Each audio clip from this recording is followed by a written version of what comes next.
tout à l'heure qu'a témoigné le cousin Tony, tu n'aurais pas besoin que le Saint-Esprit te ramène vers l'amour de Dieu qui nous pousse à la repentance.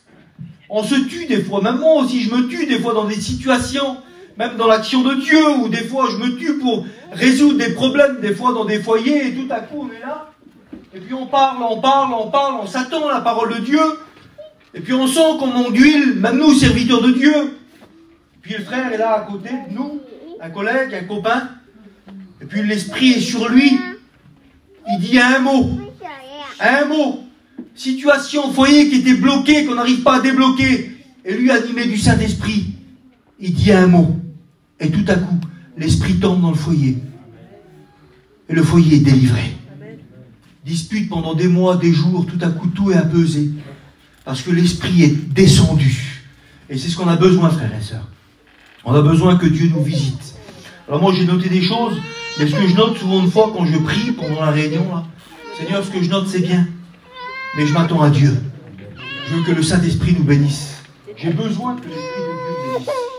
On a besoin, et je disais tout à l'heure, que avec tout ce qui se passe aujourd'hui, on devient moins folklorique. Pourquoi? Parce que quand Tony a dit tout à l'heure, c'est beaucoup de fois je cite son nom, mais c'est lui qui a fait le programme, ça aurait été un autre, j'aurais cité le nom d'un autre. Hein. Ça veut dire que ce qu'il a dit, c'était conduit par le Saint-Esprit.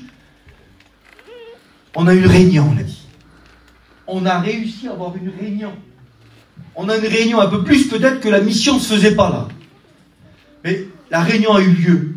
Nous avons une réunion. Demain, comme les frères ont dit tout à l'heure, on ne sait pas si demain la réunion en sera. On ne sait pas. Soit le Seigneur peut revenir.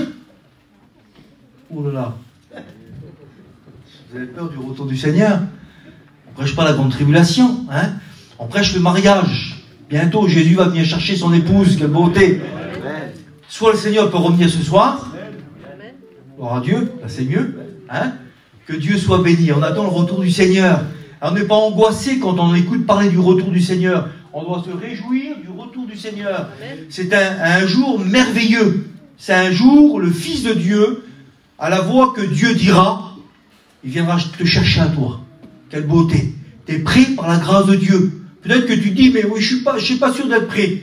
Ben moi je te le dis, avec la conviction du Saint-Esprit, tu es prêt. Par la grâce du Seigneur, tu es prêt. Et le Seigneur va venir te chercher. Toi, et oublie pas une chose, ta famille aussi. Tes enfants qui sont difficiles. Le Seigneur a un plan pour eux. Et le diable veut te dire que le plan de Dieu, à cause du corona, tout ça, ça va tellement mal là. Le diable, il t'enlève la vision du plan de Dieu qui t'a dit il y a quelques temps en arrière ou quelques années. Ben, toi, tu penses ça. Mais Dieu, lui, n'a pas enlevé son plan pour toi et ta famille. Il va le faire au temps voulu. Gloire à Dieu. Alors réjouissons-nous ce soir. Vous avez de la joie? Amen. Merci Seigneur. Alors j'attends plus de lire la Bible. Et on va lire un beau passage. Vous vais me laisser conduire, je ne sais pas. Peut-être je vais prêcher 5 minutes, 10 minutes, 3 minutes ou plus. Laissons le Saint-Esprit faire. Hein, il y a un besoin, il y a des besoins et Dieu va bénir. Gloire à Dieu. Écoutez ce que l'apôtre Pierre a dit justement à Corneille. Pierre ne connaissait pas Corneille. Il ne connaissait pas ni lui, ni sa femme, ni ses enfants. Moi je vous connais, mais je ne vous connais pas. Je ne sais pas ce qui se passe à l'intérieur. Je ne sais pas ce qui se passe à l'intérieur de ton cœur. Ta souffrance intérieure. On peut être chrétien et souffrir. Vous savez ça? Si je pourrais appeler des frères, des sœurs ici, venir ici, et je voudrais poser une question, mais je ne le ferai pas. Est-ce qu'il y a des frères et des sœurs qui souffrent? Je ne vous demande même pas de lever la main. Mais beaucoup souffrent. À cause des fois de nous-mêmes. On souffre à cause des enfants, des parents, de la famille, des séparations qu'il y a eu. Donc la souffrance, elle existe. Il y a nos amis qui sont là, qui ne connaissent pas Dieu, qui souffrent. Nos amis rétrogrades. Comme le frère l'a dit, il souffrait, il était là dans cette chambre. Qu'est-ce que je fais ici? Il buvait pour essayer d'ôter la souffrance. Mais l'alcool, la drogue n'enlève pas la souffrance. Elle camoufle. C'est un plan du diable pour nous mettre encore plus dans la misère. Et Pierre, il arrive dans une maison, chez Corneille.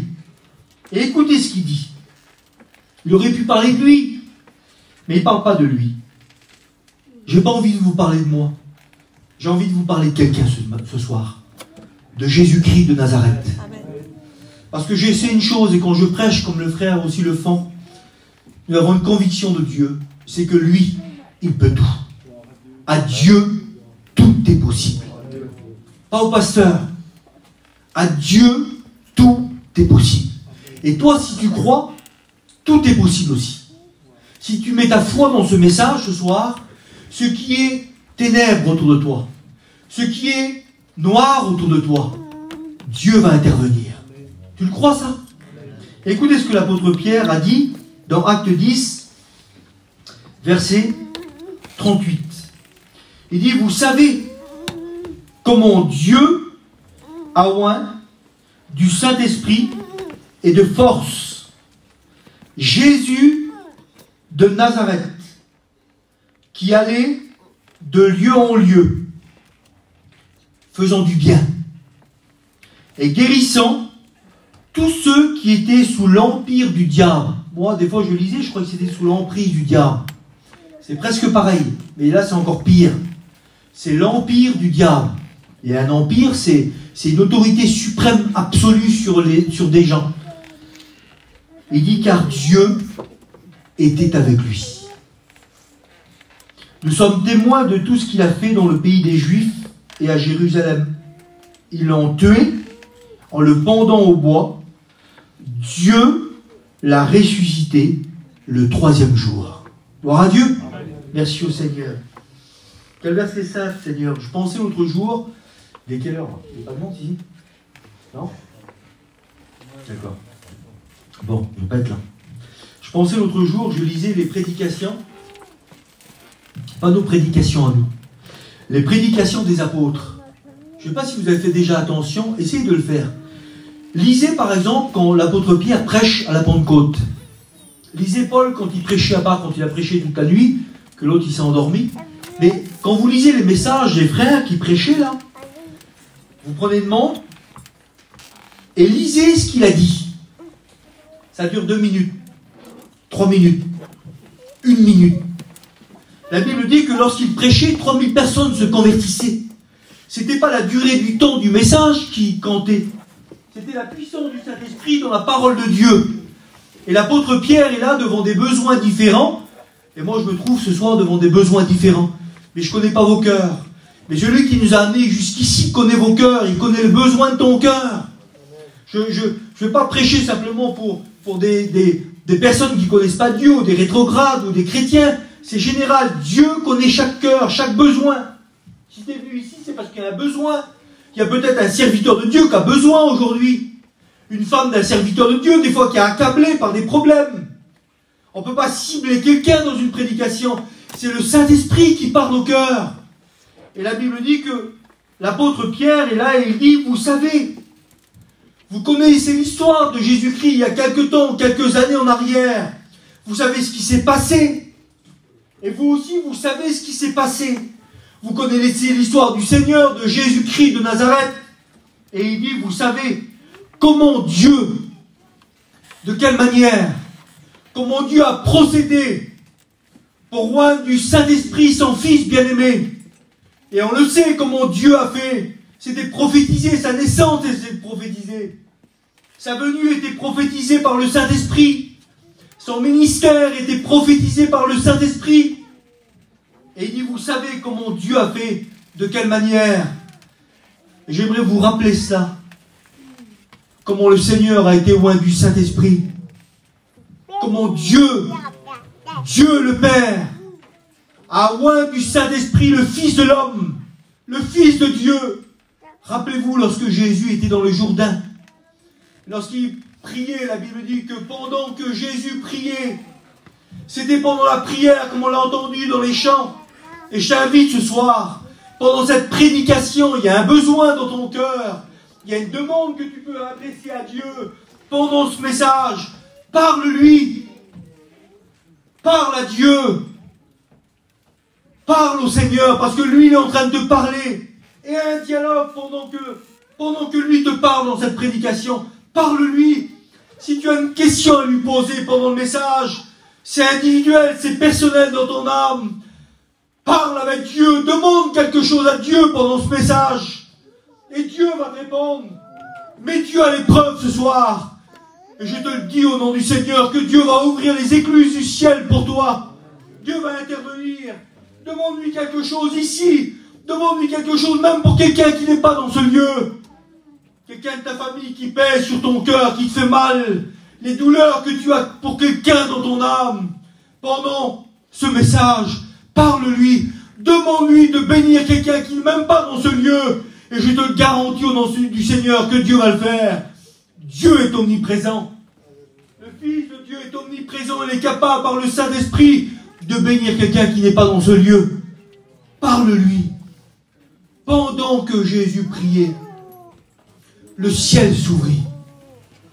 Le ciel s'ouvrit. Et ces missions que l'on fait, ces réunions que les frères font ensemble, c'est pour que le ciel s'ouvre. Une réunion n'est pas quelque chose de religieux. C'est pas carré une réunion. C'est le Saint-Esprit qui saisit des frères et des sœurs dans une réunion pour bénir les autres. Pendant que Jésus priait, le ciel s'ouvre, quelle beauté. Et le Saint-Esprit descendit sur Jésus. Il descendit sur lui. Il a été oint du Saint-Esprit. Vous savez comment Dieu a oint du Saint-Esprit et de force Jésus-Christ de Nazareth. Dieu a oint du Saint-Esprit. Il va te oindre ce soir.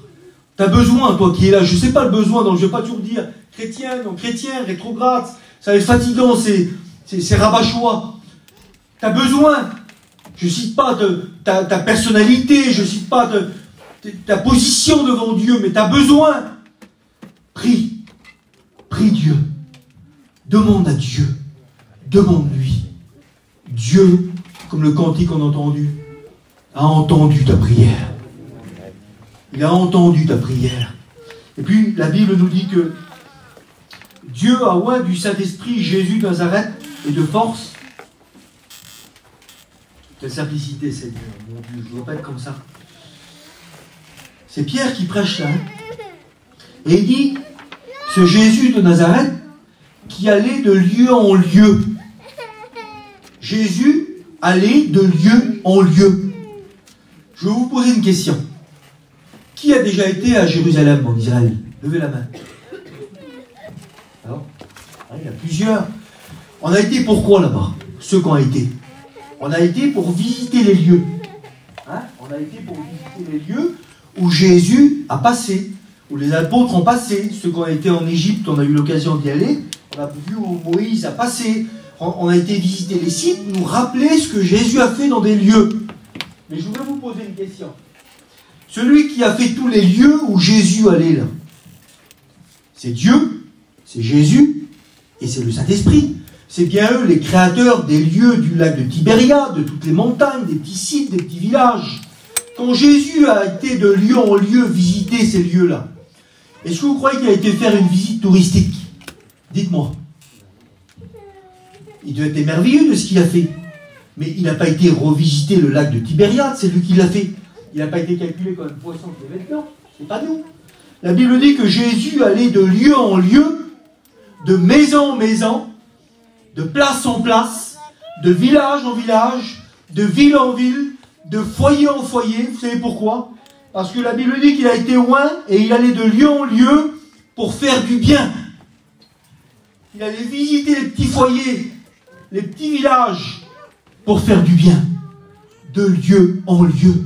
Et quand il avait fait du bien dans ce village, il a disait sur les apôtres, il faut aller dans les autres villes, où des gens n'ont pas encore entendu la bonne nouvelle. Eh bien, Jésus, il est toujours le même. Hier, aujourd'hui, et éternellement. Eh bien, le Seigneur fait la même chose. C'est pas Yann et Tibet qui sont venus vous visiter. Jésus, de lieu en lieu, de cœur en cœur ce soir, il vient visiter ton besoin. Tu sais pourquoi que Jésus est là? C'est pour faire du bien. L'Éternel désire vous faire grâce. Il vient avec la même puissance, avec la même force, avec le même amour, avec la même bonté, avec la même patience, avec la même autorité sur les ténèbres qui te font du mal. Il vient de lieu en lieu dans ce lieu, ici, et il vient pour te faire du bien. Il ne repartira pas sans te faire du bien. Les cas les plus désespérés de la Bible. Il y avait des gens gentils de la Bible. Hein, le territoire des gentils, on les appelait. Mais il y avait des territoires où c'était plus compliqué. Des gens qui étaient plus sous l'empire du diable. Le démon de Gadara. Vous le connaissez? C'est le personnage le plus lugubre, le plus ténébreux du Nouveau Testament. On ne peut pas. Il n'y a pas quelqu'un de ténébreux comme ça. Je parlais avec mon beau-fils tout à l'heure. Il était enchaîné, il avait la puissance du diable sur lui, il était rempli de démons. C'était le cas, le chantier que personne n'aurait pris en main. Il n'y a pas de chantier que Dieu refuse. Dieu est capable de tout. Les cas les plus désespérés. Si on a parmi nous, pardonnez-moi que Dieu ne fasse pas, mais s'il y aurait un démon de Gadara, comme on dit, parmi nous, liés par des puissances ténébreuses, les plus fortes qu'il peut y avoir, Jésus ne reculera pas. Il viendrait même encore devant ce lieu et libérer ce personnage. Et s'il y a peut-être des personnages ici ou des personnages ailleurs qui te font du mal, il faut que tu pries. Dieu est capable de tout. Il est capable de libérer les captifs, de rendre libres les opprimés. Il est venu pour ça. De lieu en lieu, en lieu, il allait et il faisait du bien. Il faisait du bien. Et guérissant, écoutez bien, guérissant tous ceux. Pas d'exception. Dis pas, essaie pas de... Parce que le diable te convainc d'une chose. Déjà que ton cas, toi, c'est impossible. Et que le cas, peut-être qui n'est pas là, c'est un cas impossible. Il faut que tu dises, oui, c'est impossible. Aux hommes, Jésus a dit, cela est impossible. Mais non à Dieu. Car tout est possible à Dieu. Tout est possible à Dieu. Je voudrais au nom du Seigneur, je vous le dis, c'était ma prière en route. Je voudrais au nom de Jésus vous laisser dans la valise de votre cœur, là, de la foi. Je voudrais que la parole de Dieu, la foi, elle vient de ce que l'on entend, et ce que l'on entend vient de la parole de Dieu. Je voudrais que ce message crée en toi la foi, une étincelle de foi, pour que tu recevois ce que Dieu t'a promis. Je voudrais déposer en toi des projets de la joie dans ton cœur. Je voudrais que la parole de Dieu chasse ces ténèbres qui te font du mal en ce moment. Que la lumière du Seigneur vienne t'éclairer. Que les ténèbres épais peut-être autour de toi soient dissipées au nom de Jésus. La Bible dit que la lumière a de l'avantage sur les ténèbres. Alors il faisait du bien. Et il guérissait tous ceux qui étaient sous l'empire du diable. L'empire du diable. Je regardais l'empire, ça veut dire autorité, domination absolue. C'est ça un empire. Un empire. Et qu'est-ce que le Seigneur a dit? Que le monde entier gît sous la puissance du mal. J'ai vu une photo un jour, ça m'a fait quelque chose de terrible. On voyait la terre comme ça, suspendue, la terre, des chaînes, et le diable assis dessus, tenant la terre. Et c'est ce qu'on vit en réalité. Ça n'a pas changé. Ça n'a pas changé. Et la Bible dit que Jésus est venu pour guérir ceux qui étaient sous l'empire, sous l'autorité du diable. Vous savez que le diable n'aurait pas voulu cette mission. Le diable n'aurait pas voulu que tu sois là. Il ne veut pas que tu es là. Il n'aurait pas voulu, il aurait voulu créer encore un petit coup de cas de Covid, là. Allez, pour bloquer encore une réunion. Hein? Il aurait voulu ça. Mais Dieu n'a pas voulu. Dieu a voulu que tu es là et t'écoutes la parole de Dieu. Parce que Dieu veut bénir ton cœur et bénir ceux de ta famille. J'ai ainsi, c'est ce qu'il y a sur mon cœur. Dieu a des projets de paix et non de malheur, afin de te donner de l'avenir et de l'espérance. Et le diable ne veut pas, mais le Seigneur l'a détruit. La Bible dit que le Fils de l'homme, le Fils de Dieu est venu pour détruire les œuvres du diable. Dieu est plus puissant. Il est le Tout-Puissant. Écoutez ce que la Bible dit. J'ai bientôt terminé. L'heure passe. On va prier Seigneur après. Regardez ce qui est dit dans la parole de Dieu. Ésaïe 61, verset 1. L'Esprit du Seigneur, l'Éternel, est sur moi, car l'Éternel m'a oint pour porter de bonnes nouvelles aux malheureux. Il m'a envoyé. C'est le ministère de Jésus. Mais vous croyez que Jésus a changé? Qui pourrait témoigner aujourd'hui? Je vous pose une question. Quel est le chrétien ou la chrétienne qui pourrait dire qu'un jour dans sa vie, même si tu souffres encore maintenant, mais un jour où c'était difficile pour toi, que Jésus est venu guérir ton cœur? Levez la main. Levez la main. Qui pourrait dire un jour que Jésus est venu le délivrer de quelque chose? Levez la main.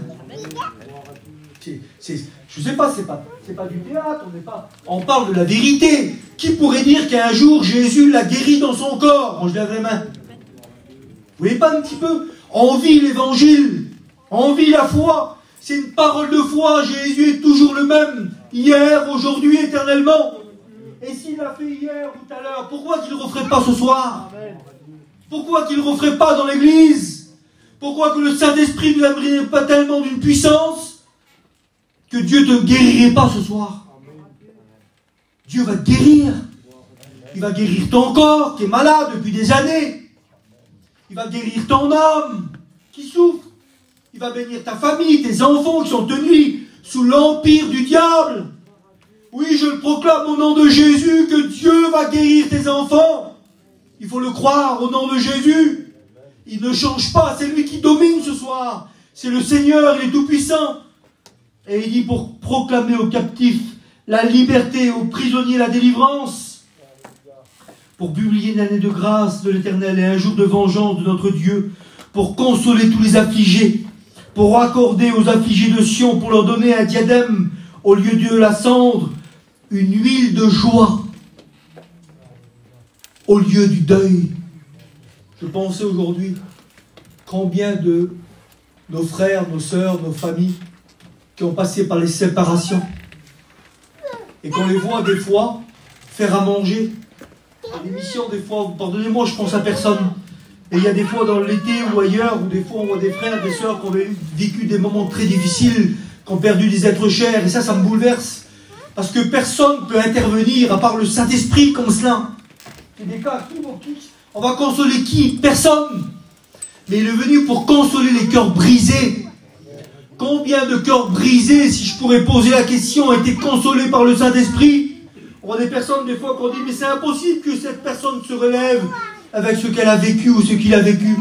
Et tout à coup, on voit ses frères et sœurs se relever par l'action du Saint-Esprit et travailler dans l'église.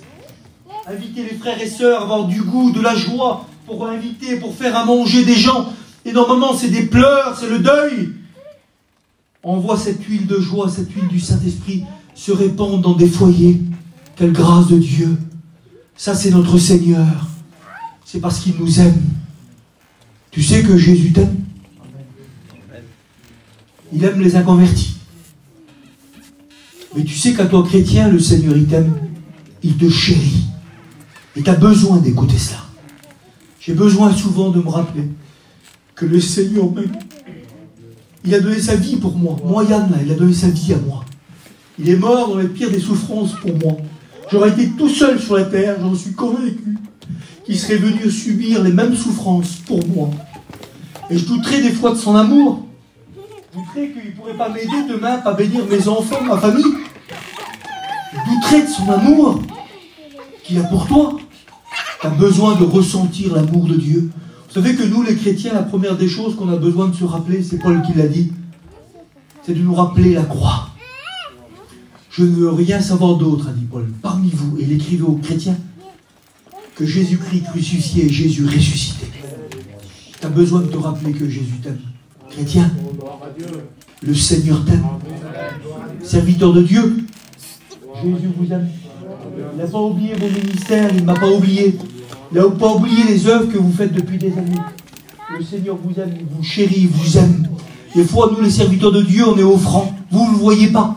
C'est difficile pour nous, on est attaqués, des fois, nous les premiers avant vous. Vous ne voyez pas, vous. On est comme des paratonnerres. On souffre des fois. Et tout à coup, des fois, on est là dans notre chambre, on prie Dieu, tout seul, en France ou à l'étranger. Et on ressent l'amour du Seigneur qui nous flatte. On a besoin des fois d'être flatté par le Seigneur. Tu as besoin que Dieu te flatte. C'est pas de la flatterie de l'humain, vous savez. Quand Dieu flatte quelqu'un, il prend dans ses bras et il l'aime. Il dit, je t'ai gravé sur mes mains, je ne t'oublierai pas. Tu n'as pas besoin de sentir l'amour de Dieu. Tu n'as pas besoin d'oublier un peu ce qui se passe là, dans le monde là. Et dire, Seigneur, mais à cause de tout ce qui se passe dans le monde là, le corona, tout ça, j'oublie ton amour. Je suis plus béni par ton amour. J'oublie que tu m'as aimé. J'oublie la croix, j'oublie la résurrection, j'oublie ton retour. N'oublions pas tout ça. Je termine, frères et sœurs. Ils rebâtiront sur d'anciennes ruines. Ils relèveront des antiques décombres. Ils renouvelleront des villes ravagées, dévastées depuis longtemps. Dieu va intervenir. J'aimerais vous dire ceci que m'a prié le Seigneur. C'est rien, c'est un enfant. Merci à Dieu pour les enfants qui pleurent. Je vous le dis, il y en a plein des fois qu'ils ont entendu des petits enfants qui pleurent. Beaucoup. Il faut remercier Dieu pour tout ça. Écoutez, c'est pourquoi que le Seigneur peut guérir un cœur brisé. Parce que lui, on l'appelle dans la Bible l'homme au cœur brisé. On a parlé de lui un jour sur Judas et on a dit il a fait jusqu'à faire mourir l'homme au cœur brisé. Je voudrais qu'on ferme nos yeux et puis on va prier le Seigneur.